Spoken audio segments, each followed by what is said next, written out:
This yin pose is going to be child's pose, Malasana. So there's many variations of it, and you can choose to do which one you like if you know a variant other than what I'm going to suggest. But the focus of this pose is going inwards, like a child's pose is, connecting the brow point, our inner perception, to the earth. So we're grounding that energy. So it's especially good when there's a lot of emotions, a lot of thinking that is in its chaotic manner not benefiting us. So you're going to come with a lift likely underneath your knees, if that's helpful. Classically, the knees are wide. The toenails, tops of the toes touch each other, the big toes, toenails to the floor. And then it's kind of like a table position in a way. You bring the hands forward, then you send the sit bones back. So when the knees are wide, you get more openness through the pelvis to be able to come more in its natural curve towards the front body. And then the brow comes to the mat here. And you're going to go back as much as the knees will allow you to. The other version is with the lower legs more or less together, maybe a fist's distance between the knees, so the lower legs are in parallel planes. And in this version, you can sink back and you'll have a little bit more stretching in the low back. Either way, then I want your forehead to be on the ground or on something. So if you have knee issues and you can't bend way back, your hips will just come forward. Either position of the knees works as long as the forehead can come to the mat. And then you can play with how the arms are, whether they're just overhead, elbows wide, relax through the shoulders, or you can bring the arms to the side body. Again, whatever seems to bring about the most kind of subtle stretching, but feels like you're containing inwardly the energy, as well as grounding through the brow. So no strain or stress anywhere, just some gentle stretching. If you like, you can also have a lift that's resting in the back of your ankles or calf muscles, underneath your upper thighs or buttocks area.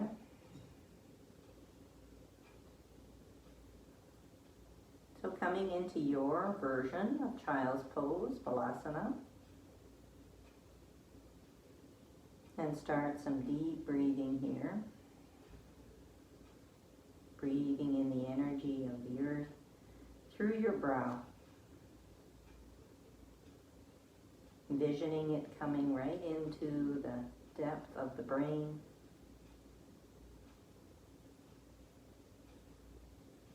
Breathing out the mental chatter that may be present.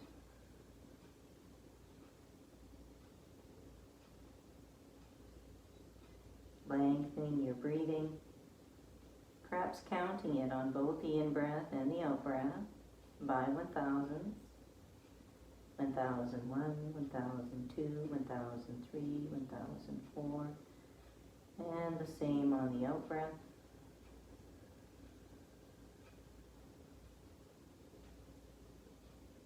In addition to counting, you can visually move the energy from the earth through the brow and along the whole length of the back body where you're feeling some sensation from the brow point along the whole back of the spine area right to the tailbone.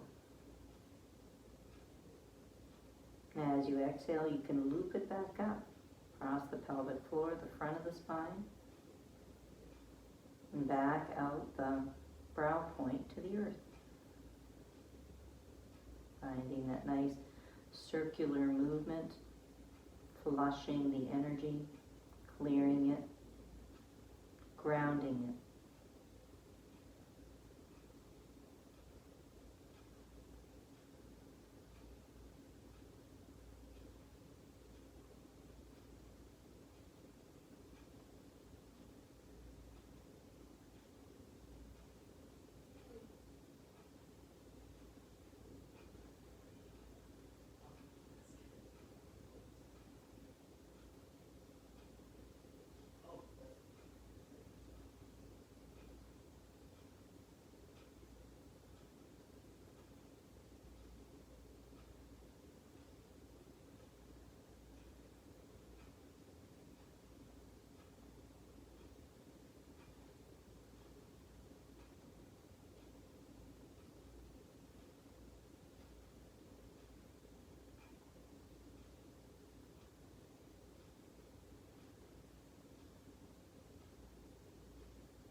preparing to come out of this pose now.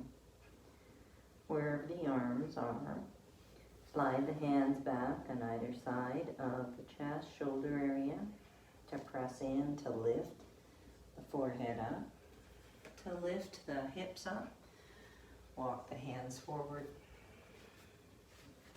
If the knees are wide, bring them back underneath the hips. And then in this table position, do some pelvic rolls, integrating in what was going on in the hips, dropping the hips side to side.